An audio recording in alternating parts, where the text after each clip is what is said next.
Bonjour Frédéric Fiasson, je vous présente Frédéric Fiasson. Il est représentant section syndicale à la CFE-CGC ferroviaire.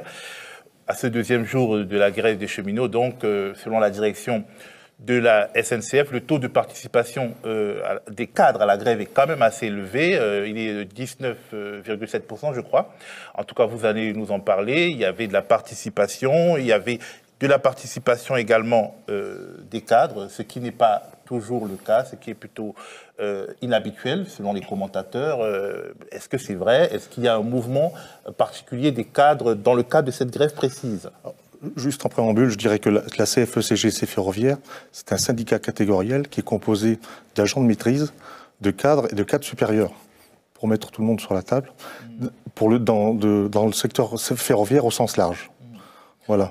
Il y a autant de cadres que de non-cadres, si je comprends bien. C'est-à-dire qu'on a des agents de maîtrise, des cadres et des cadres supérieurs qui sont aussi grévistes, et je crois qu'ils en ont marre. On a prévenu la direction il y a quelque temps en disant que la marmite elle a explosé parce que trop c'est trop, et c'est arrivé, et on dirait qu'ils ne comprennent pas.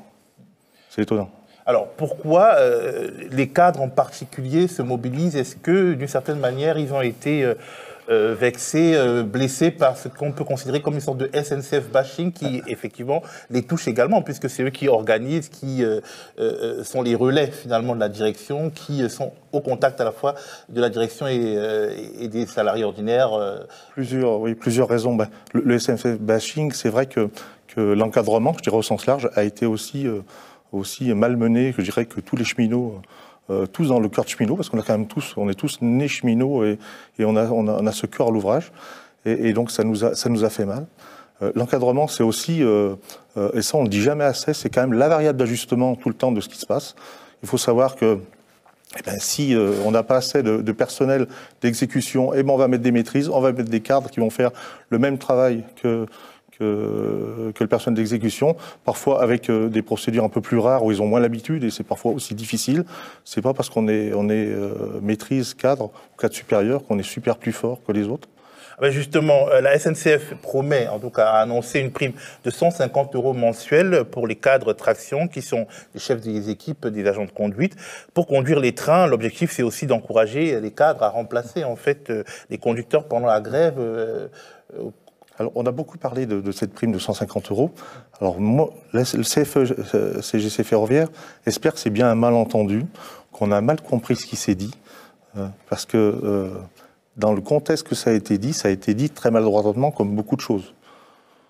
Ah, donc vous espérez que vous avez mal entendu ce que vous avez entendu. Donc il y aura peut-être une correction de tir à avoir. C'est-à-dire que moi, si on donne une prime à de l'encadrement de conduite, je suis tout à fait d'accord. Je veux dire, je ne suis pas opposé, mais qu'on augmente aussi les autres, et ceux qui avaient une prime avant parce qu'ils faisaient l'effort de se mettre à niveau de conducteur en ayant un autre métier, qu'on les rémunère aussi en conséquence. C'est-à-dire que moi, je suis pour l'égalité, le nivellement, mais par le haut.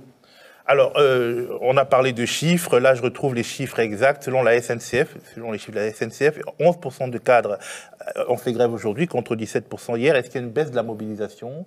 Est-ce que les cadres sont moins, disons, chauds que le reste? Les chiffres, je dirais, du jour au lendemain, c'est quand même un peu tôt pour faire des analyses, je dirais, sur 2 jours consécutifs. Je dirais qu'il faut être sacrément savant pour dire ce que ça veut dire, les chiffres. En plus, on a vu dans votre reportage que les chiffres, on pouvait en faire un petit peu ce qu'on en voulait. Ça fait partie du sport des chiffres. Donc l'encadrement est bien mobilisé, on le voit tous les jours, et l'encadrement est en colère. Et quand l'encadrement est en colère, ça veut dire qu'ils n'ont pas forcément confiance dans leurs cadres dirigeants, ça veut dire qu'ils n'ont peut-être plus de cap, et là ça commence à craindre. Alors, est-ce qu'il y a des différences fondamentales d'appréciation entre les cadres et les autres corps de métier sur la question du statut des cheminots, premièrement, et de l'ouverture à la concurrence, deuxièmement? On suppose que, étant donné que les cadres ont un certain niveau, ils sont peut-être un peu plus, favorables à des formules de flexibilité, en se disant que, d'une certaine manière, ils tomberont toujours sur leurs pattes. Est-ce qu'il y a une convergence de tous les corps de métier, de tous les niveaux, de tous les échelons, sur ces 2 points? Je vous l'ai dit tout à l'heure, au niveau de la flexibilité, pour l'encadrement, elle existe déjà. On est largement la variable d'ajustement. Et parfois même, il faut mettre en garde, je dirais, notre direction pour qu'on ait assez de repos, je dirais, pour faire autre chose. C'est-à-dire qu'on ne peut pas avoir fait une journée de service, par exemple, et puis tout de suite après sa journée, aller conduire un train, parce qu'on va faire un accident. Donc il y a des moments, il y a aussi des temps de repos à avoir.